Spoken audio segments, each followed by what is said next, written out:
இறையேசுவில் பிரியமான சகோதர சகோதரிகளே, நமது ஆண்டவர் இயேசு கிறிஸ்துவுடைய திருப்பெயரால் உங்களுக்கும் உங்கள் குடும்பத்தில் இருக்கிற அனைவருக்கும் அன்பும் சமாதானமும் மகிழ்ச்சியும் உண்டாவதாக. அன்புமிக்கவர்களே, நவம்பர் மாதம் 24ஆம் தேதி தாயாம் திரு அவை பொதுக்காலத்தினுடைய 34வது ஞாயிற்றுக்கிழமை தான் சிறப்பித்து கொண்டிருக்கிறது. இந்த நாளை கிறிஸ்து அரசர் பெருவிழாவாக உலகமெங்கும் தாயாம் திரு அவை கொண்டாடி கொண்டிருக்கிறது. பொதுக்காலத்தினுடைய கடைசி ஞாயிற்றுக்கிழமையாகவும் இந்த ஞாயிற்றுக்கிழமையை நம்ம சிறப்பித்து கொண்டாடி கொண்டிருக்கிறோம்.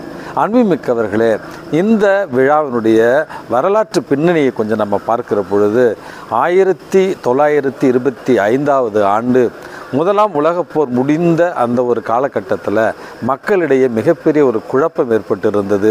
காரணம், முதலாம் உலகப்போர் நடந்தது சுயநலத்தின் ஒரு காரணமாகவும் நாடுகள் தங்களுடைய எல்லைகளை விரிவுபடுத்திய ஒரு காரணத்திற்காகவும் தான் அந்த முதலாம் உலகப்போரே நடைபெற்றது. அந்த உலகப்போரின் விளைவாக பல்வேறு இடங்களில் வறுமை தாண்டவமாடிய ஒரு சூழலையும் அரசு தலைவர்கள் மிக சுயநலத்தோடு நடந்து கொண்ட ஒரு நிலையிலும் தான் திருத்தந்தை 11ஆம் பத்திநாதர் இந்த உலகிற்கு அரசர் என்றால் இப்படித்தான் இருக்க வேண்டும் என்று கிறிஸ்து அரசரை ஒரு மாதிரிகையாக, இவரை போல தான் அரசர்கள் இருக்க வேண்டும், இவரை போல தான் அரசு தலைவர்கள் இருக்க வேண்டும் என்று உலக தலைவர்களுக்கெல்லாம் ஒரு மாதிரியாக அரசருக்கெல்லாம் அரசராக இருக்கிற கிறிஸ்துவை பேரரசராகவும் கிறிஸ்துவே நம்முடைய அரசர் என்று அறிவித்து இந்த கிறிஸ்து அரசர் பெருவிழாவை கொண்டாட திருச்சபையில் பணித்தார். ஆகவே தான் இந்த விழாவை திருவருகை காலத்தினுடைய முந்தைய ஞாயிற்றுக்கிழமையாகவும் பொது காலத்தினுடைய கடைசி ஞாயிற்றுக்கிழமையாகவும் நம்ம திருச்சபையில் கொண்டாடி மகிழ்ந்து கொண்டிருக்கிறோம். ஆகவே இந்த செய்தியை கேட்டுக்கொண்டிருக்கிற என்னுடைய அன்பு உறவுகள் அனைவருக்குமே கிறிஸ்து அரசருடைய பெருவிழா வாழ்த்துதல்களை தெரிவித்துக் கொள்கிறேன். இந்த அரசர் உங்கள் உள்ளங்களிலும் உங்கள் இல்லங்களிலும் அரசராக இருந்து அமைதியையும் அன்பையும் மகிழ்ச்சியையும் சமாதானத்தையும் உங்களுக்கு நிறைவாக பொழிய வேண்டுமென்று உங்களுக்காக ஜெபிக்கின்றேன். அன்புமிக்கவர்களே, இயேசு தன்னை எப்பொழுது அரசர் என்று அறிவித்து கொண்டார்? விவிலியத்தில் பல இடங்களில் பார்க்கிறோம். இயேசுவை அரசராக்க விரும்பிய மக்கள் அவரை அரசராக்க அவரிடத்தில் வந்தார்கள். அவர் அவர்களிடமிருந்து நழுவி சென்று விட்டார் என்கிற வாசகங்களை பார்க்கிறோம். இயேசுவிடமிருந்து அன்பு சீடர்களே அவரிடத்தில் சென்று, நீங்கள் ஆட்சி உரிமையில் இருக்கிற பொழுது எங்களுக்கு வலப்புறம் ஒருவரையும் இடப்புறம் ஒருவரையும் அமர செய்வீர்களா அப்படி என்று கேட்பதையும் பார்க்கிறோம். இந்த இடத்திலெல்லாம் தான் அரசன் என்று நமது ஆண்டவர் இயேசு கிறிஸ்து ஒருபோதும் கூறியதில்லை என்பதைத்தான் விவிலியம் நமக்கு தெளிவுபடுத்துகிறது. ஆனாலும் இன்னும் ஒரு 5 இடங்களில் நமது ஆண்டவர் இயேசு கிறிஸ்து அரசர் என்று மறைமுகமாக சொல்லுவதை விவிலியத்தில் நம்ம பார்க்கலாம்.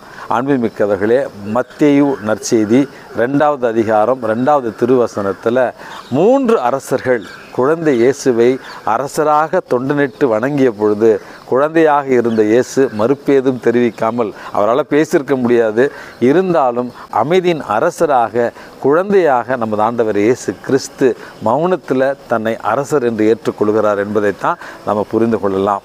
அடுத்தது 2வது ஒரு இடமான மத்தேயு 5வது அதிகாரம் 2வது திருவசனத்தில், ஏழையரின் உள்ளத்தோர் பேர் பெற்றோர், ஏனெனில் விண்ணரசு அவர்களுக்கு உரியதே அப்படி என்று சொல்லி தன்னுடைய வாழ்நாள் முழுவதும் விண்ணரசை பற்றியும், அதாவது இறையரசை பற்றி பேசியும் அதனுடைய உருவகத்தை பற்றி விளக்கியும் தானே அந்த இறை அரசனுடைய அரசன் என்பதை மறைமுகமாகத்தான் நமது ஆண்டவர் பல்வேறு இடங்களில் கூறியிருப்பதை நம்மால் உணர்ந்து கொள்ள முடியும். 3வது ஒரு இடமாக லூக்கா நற்செய்தி 19வது அதிகாரம் 38வது திருவசனத்தில் நம்ம இப்படியாக வாசிக்கிறோம். ஆண்டவர் பெயரால் வருகிறவர் ஆசி பெற்றவர் என்கிற இந்த வாசகத்திலும் நமது ஆண்டவர் இயேசு கிறிஸ்துவே மூவுலகத்தின் அரசர் என்பதை நம்ம புரிந்து கொள்ள முடியும். 4வதாக யோவான் நற்செய்தியில் 18வது அதிகாரம் 19வது அதிகாரத்தில் பிலாத்து இயேசுவிடத்தில், நீர்தான் யூதர்களின் அரசரோ என்கிற அந்த கேள்விக்கான இடத்துல நீரே சொல்லுகிறீர் அப்படிங்கிற பதிலின் மூலமாக நமது ஆண்டவர் இயேசு கிறிஸ்து அரசர் என்பதை மறுபடியும் நமக்கு மெய்ப்பிக்கிறார். 5வது இடமாக லூக்கா நற்செய்தியில் 23வது அதிகாரத்தில் நம்ம பார்க்கிறோம், ஆண்டவரே நீர் ஆட்சி உரிமையோடு வருகிற பொழுது என்னை நினைவில் கொள்ளும் என்கிற அந்த வசனத்தின் வாயிலாகவும் நமது ஆண்டவர் இயேசு கிறிஸ்து உண்மையாகவே அரசருக்கெல்லாம் அரசர் என்பதை விவிலிய வார்த்தைகள் நமக்கு தெளிவுபடுத்துகின்றன. நமது ஆண்டவர் இயேசு கிறிஸ்து கூட இந்த இடங்களில் மறுப்பேதும் தெரிவிக்காமல் அமைதியில் தன்னை அரசர் என்று நமக்கு நிரூபிக்கின்றார். அன்புமிக்கவர்களே, இந்த அரசர் கிறிஸ்து அரசர் நம்மை அடிமையாக்க வந்த அரசரா அப்படி என்கிற கேள்விக்கு பதில், இவர் நம்மை அடிமையாக்க வந்த அரசர் அல்ல. இவர் அரசருக்கெல்லாம் அரசர் என்றால் நம்மை எல்லாம் வானதூதர்களுக்கு மேலாக படைத்திருக்கிற கடவுள், நாம் எல்லாம் அரச குருத்துவ திருக்கூட்டம் என்பதை புரிந்து கொண்டு நம்மை போன்ற அரசர்களுக்கெல்லாம் அரசர் அப்படி என்கிற ஒரு உண்மையைத்தான் இன்றைக்கு நம்ம புரிந்து கொள்ள வேண்டும். அரசன் ஒருவன் தனக்கு வயதான பிறகு தன்னுடைய ஆட்சி உரிமையை தனது அரசில் இருக்கும் யாராவது ஒருவருக்கு கொடுக்க விரும்புகிறான். மகனற்ற அல்லது வாரிசற்ற அந்த அரசுக்கு ஒரு புதிய அரசரை தேர்ந்தெடுப்பதற்காக அறிவிப்பு கொடுக்கிறான். யார் வேண்டுமானாலும் அரசன் நடத்துகிற அந்த நேர்முக தேர்வில் பங்கு பெற்று இளவரசராக பதவி ஏற்பதற்கான வாய்ப்புகள் இருக்கிறது என்கிற செய்தியை கேட்டு அவனுடைய அரசில் இருந்து பல பகுதியிலிருந்து இளைஞர்கள் அரசவைக்கு வந்து கொண்டிருக்கிறார்கள். அப்பொழுது ஒரு கிராமத்தில் அந்த இளைஞனை பார்த்த அந்த கிராமத்து மக்கள் அவனுக்கு போடுவதற்கு ஒரு டீசெண்டான உடை கூட இல்லாத ஒரு சூழலில் ஊர் மக்கள் எல்லோருமே கொஞ்சம் காசு சேர்த்து அவனுக்கு நல்ல உடைகளை வாங்கி பட்டணத்திற்கு அனுப்பி வைக்கிறார்கள் இந்த போட்டியில் கலந்து கொள்வதற்கு. அந்த இளைஞன் அந்த அரசவைக்கு வந்து கொண்டிருந்த நேரத்தில் அரண்மனைக்கு வெளியே ஒரு முதியவர் குளிரில் நடுநடுங்கி கொண்டு இருப்பதை காணுகிறான்.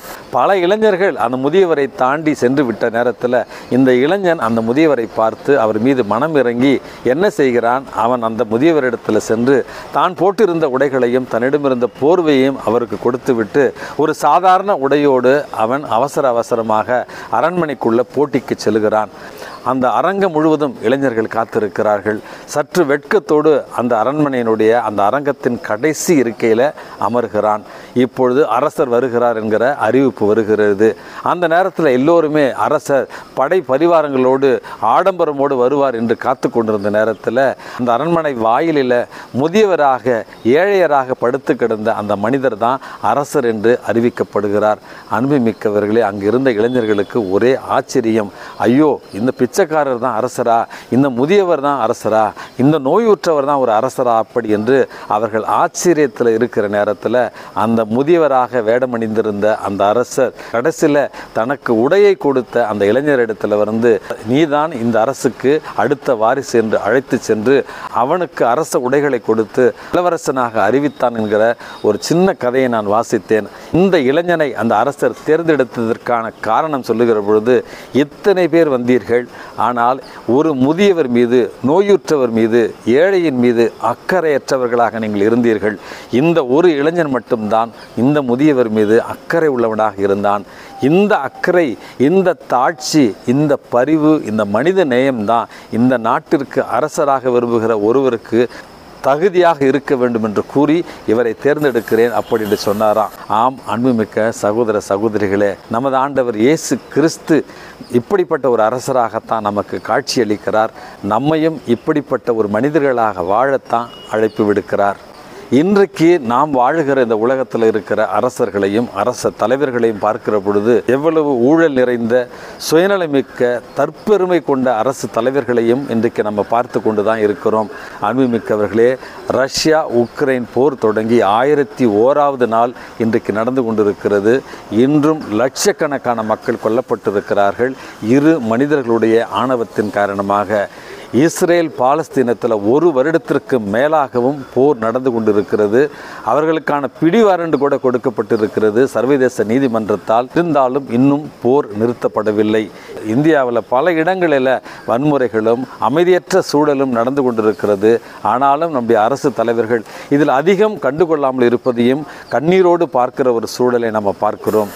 இந்த ஒரு அமைதியற்ற கால சூழலில் தான் நமது ஆண்டவர் இயேசு கிறிஸ்து உண்மையாகவே அமைதியின் அரசர், தாட்சியின் அரசர், மகிழ்ச்சியை கொண்டு வருகிற அரசர், நீதியை நிலைநாட்டுகிற அரசர் என்பதை புரிந்து கொண்டு அவரை நம்முடைய உள்ளத்தின் இல்லத்தின் அரசராக ஏற்றுக்கொண்டு வாழவும், நம்முடைய வாழ்க்கையில் தாட்சி உள்ளவர்களாகவும், அமைதியை ஏற்படுத்துபவர்களாகவும், நீதியை நிலைநாட்டுபவர்களாகவும், சென்ற இடத்திலெல்லாம் மனித நேயத்தோடு வாழக்கூடியவர்களாகவும், இயேசுவினுடைய சாட்சிகளாக, அந்த அரசருடைய சாட்சிகளாக வாழ இறைவன் நமக்கு அழைப்பு விடுக்கிறார்.